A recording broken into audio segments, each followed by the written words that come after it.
lakabakolera. Because Doryn Mwesige as a Kati, that is where the confusion. Yes. There is a difference. But can she speak some Munyoro? Hey, Olunyoro ndumanyire.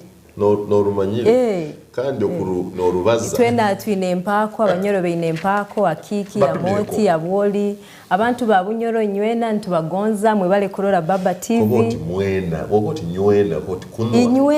Inywena means mwena. Imuna ololusoga ate olotiru nyo. Obagati nywena. Utoli ko basoga olumenefu. Katonda wa. So abantu be bunyoro mwebale kula Baba TV era tufunanya amasimu nga batukubidde okuva ekiboga okuva hoima. Ifa ise nitubaramusha munonga. Nitubaramukya muno. Okubaramukya kubakola muna lambaire. Muna kula mucha muntu alambaire. All right, tuli kusawa 2 tewerabira tulina minister wa Kampala Honorable Kabuyechof Togabi agenda kubeera wano songa za Kampala nazo zikyagenda maaso. President Museveni yasobodde okubaako directives yawadde ku butale abadde n'abakaba parliament abamu nga nti president w'eggwanga CEO onaabeeramu buli kamu. Is the best film star. Yazanya buli film ono yagimaliriza. Waliwo film zetulabageza aba Nigeria. Nigeria muri musima bamutanga Ramze. There was Ramze, there was this old woman Mumuyitani.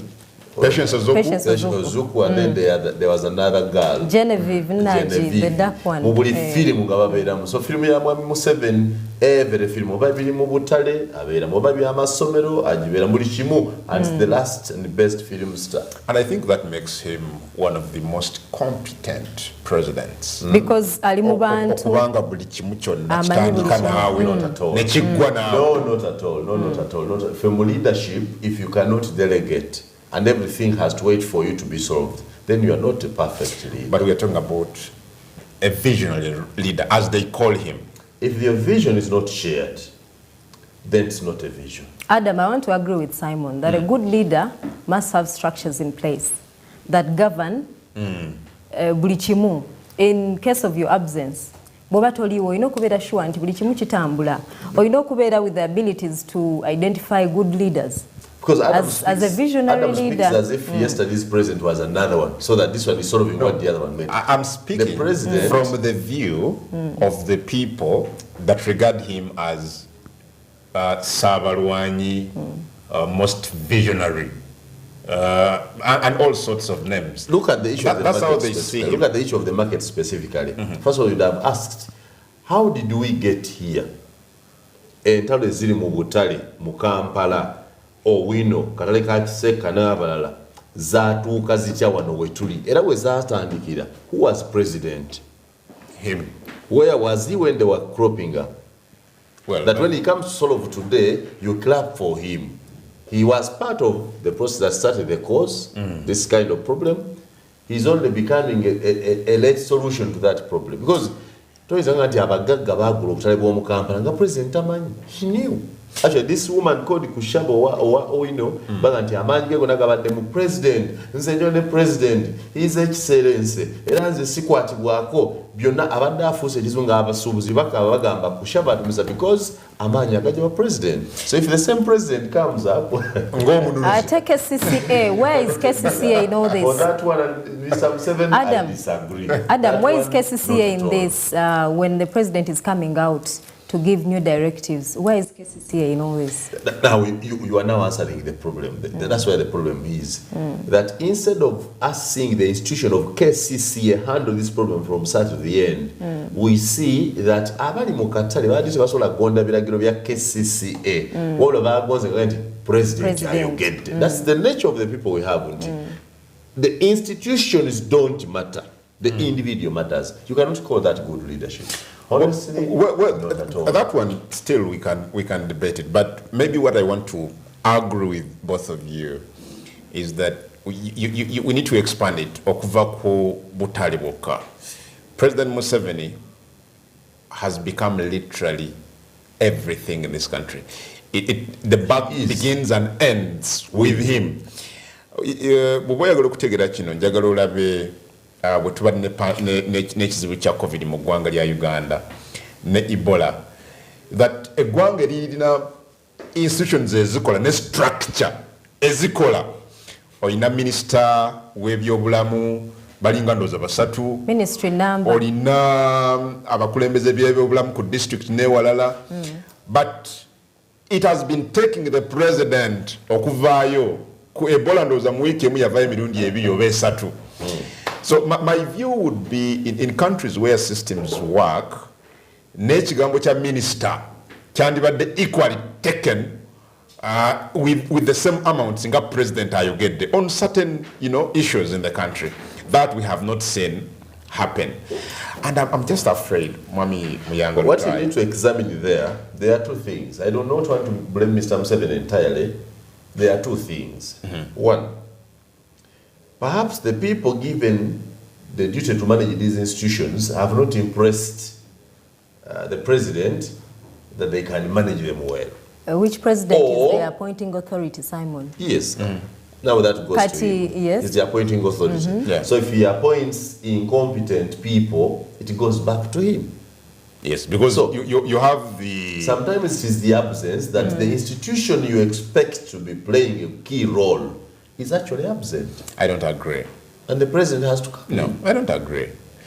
That's not how the president should actually come in. We should empower the people. President has we should empower the systems. powers to appoint and disappoint. If you think Kungu is incompetent, you don't have to come and do things yourself. Otherwise, you're going to be overburdened. I have seen the president literally labor to explain certain things over and over again. Let me ask something. We are talking about a nearly 80-year-old person. Who checks these people if they are not competent, if they are not meeting the standards? Who does the checking? Under normal circumstances, there would be an institution to do that. For example, public service that appoints must also have a duty to appraise these work, the employees or whoever works for it. We must have a system of appraising government and public workers.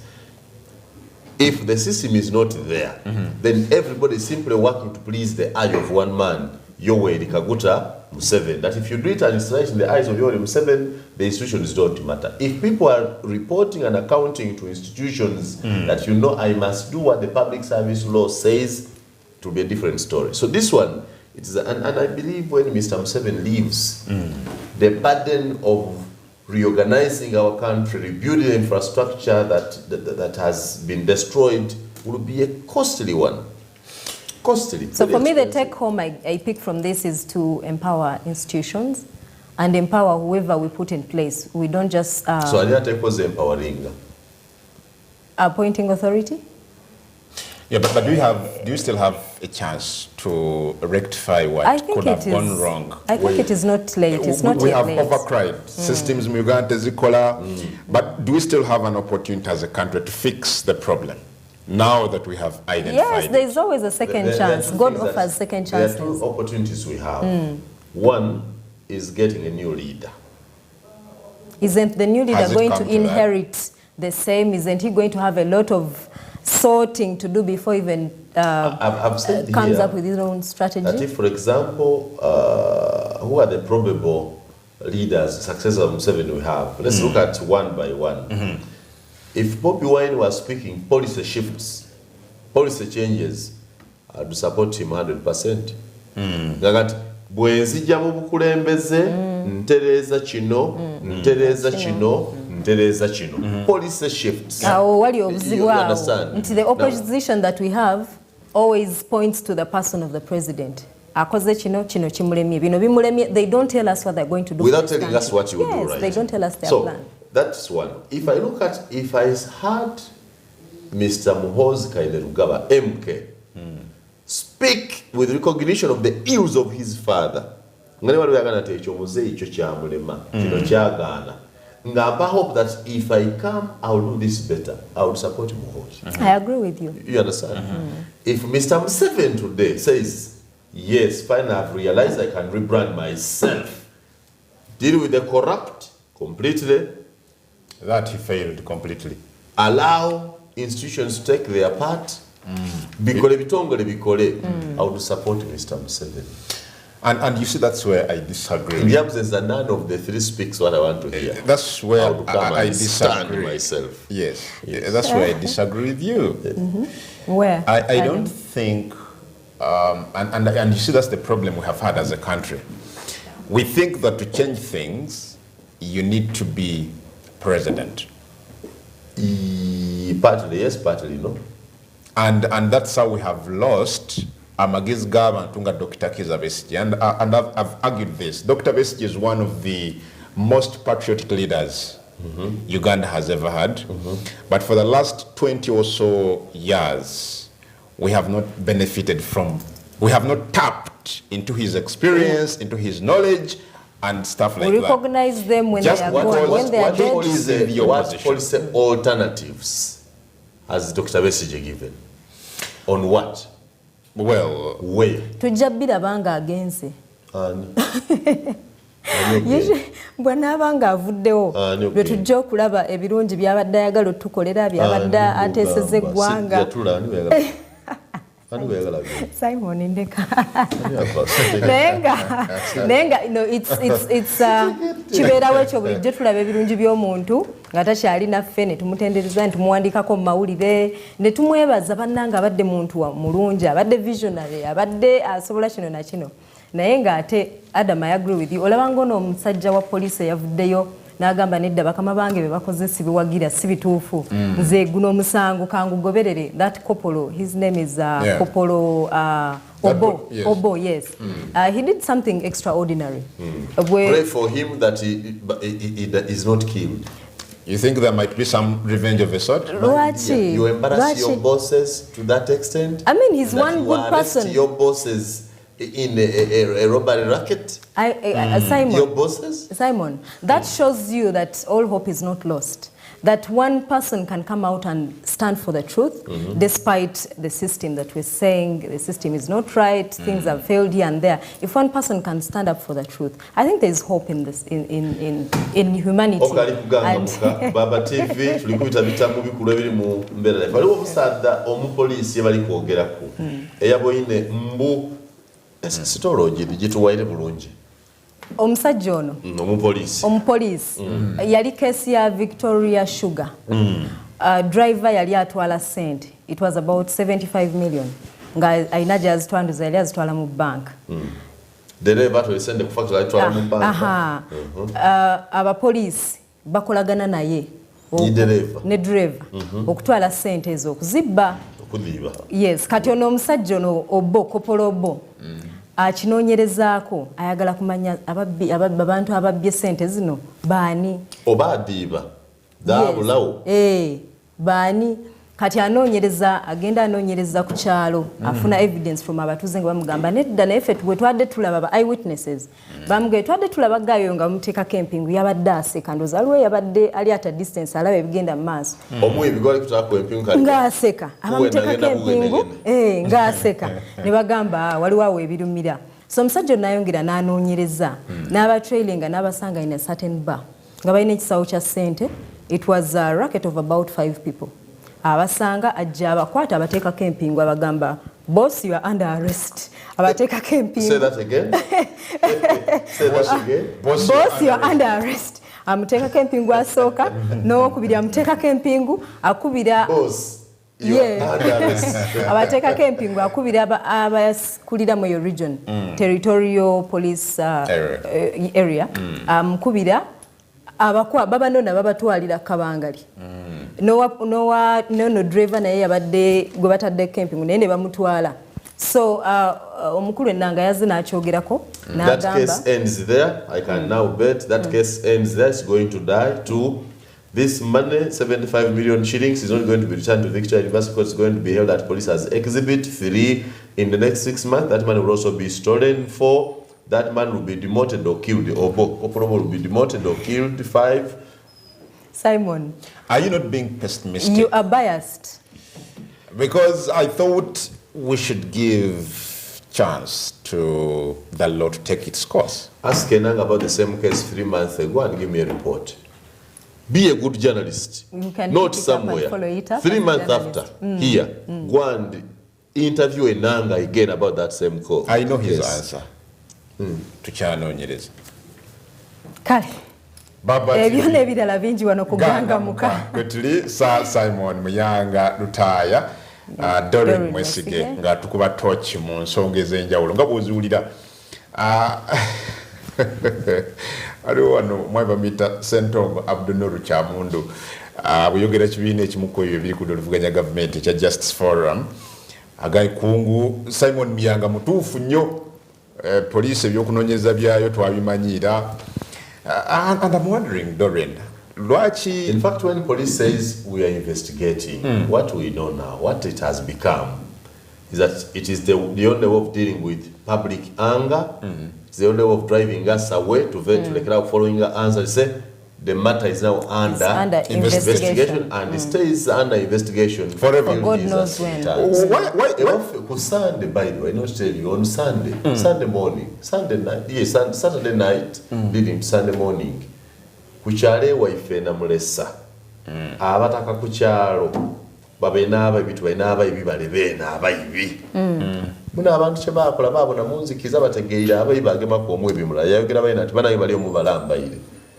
Twaine emirambe na kuncho. Now that is the problem. Ejaba ibi bebayita baboje ne bichuchu bajosha ayiga byo mwaka ati abo bo babayire bayibi. Ngabyo mwaba manyi. Tukamukisenge babayire baba. So ngabayina a lot of loot video mu bibayibanga. Can you imagine they found in this house abimwe batereke ebintu. A TV screen stolen from the High Court of Jinja. So that points to, of course, we don't condone or but that points to a fact that people continue to lose trust in police every day that goes by, and if people lose trust in police and confidence, who to blame? Who to blame? The chief executive officer of the country? Yes. No, chief executive office of the country. See investigating, officer, police stations. My view would be what has happened. There should be someone, or there should be a way. Above work investigations, developed into account. Ne Simon, omukulembeze ataddewo Adam katono nnyo. Omukulembeze ataddewo ebitongole ebyenjawulo, kitongole ng'ekya IGG, okujja okulondoola ensonga zino bwe ziti ziba zisusse poliisi n'amagye ne commissions zino endala. Mbadde ndowooza omukulembeze awo aba ataddewo effort okwongera okunyweza oba okwongera okutereeza. Who supervises those? Adam Kungu. No, me I have so many issues with police and the way they investigate. Do you understand? For example, I've been asking, alipota ku bantu abazze battibwa, conclusive reports. Abazze battibwa twalaba abayisiraamu bajja battibwa wano, twalaba okufa kwa Kirumira, okufa kwa yali omwogezi wa police Kaweesi. Where are the conclusive? Yes. Where are the conclusive reports? Where are the reports? Ku bantu bano. The primary consumer of all those reports is one. The head of His state. Excellency the President. And it's only him who has authority to say, let this report go public or not. Under his government, under that regime, no more governments, it will be that once police investigates, the public has the right to get this report, to know what happened. Under this regime, it's only when the president allows them. Is it possible that he has never received these reports too? He has the reports. He has the report. He's very serious on that. Mr. Museveni has the reports. Mr. Museveni knows who killed who. According to the investigations, he cannot make those reports public. Sometimes because the findings touch the Doryn Mwesiges, who are our children. They support us in the bush. We work with them in the bush. Simon, we can't reveal them. We speak with them. Simon, the Mwesiges. He wants to give people a chance to reform, people to do better. Not necessarily. Jesus Christ. President Museveni mu bikola by'okutta bannayuganda ebizze bibeerawo nga batamanya ngamba be bakuba amasasi. Most of the times, President Araga zino, these pigs, which clearly means, it means that the president has the will to arrest the pigs, quote unquote. So must we feed on the will? He has expressed the will. For the last 35 years, Mr. Museveni has expressed the will to fight corruption, fight crimes, fight poverty, improve sports, improve livelihoods. The will has happened. What have we harvested from the will? Must we feed on the will? Yeah, I think it all can't be done by one person. It's work in progress. Let people take up these roles that they are given. Let people take up responsibility and act. Let them act upon. You offend the doctrine of NRM. No. If you say it cannot be done by one person. What is the doctrine of NRM? One film star, time after time. Good morning. Let's have a short break. We'll be right back after this break. Tukayongerayo n'ebirimu mpapula n'amawulire n'amawulire kwetula wano ni wale betuli kuwayako.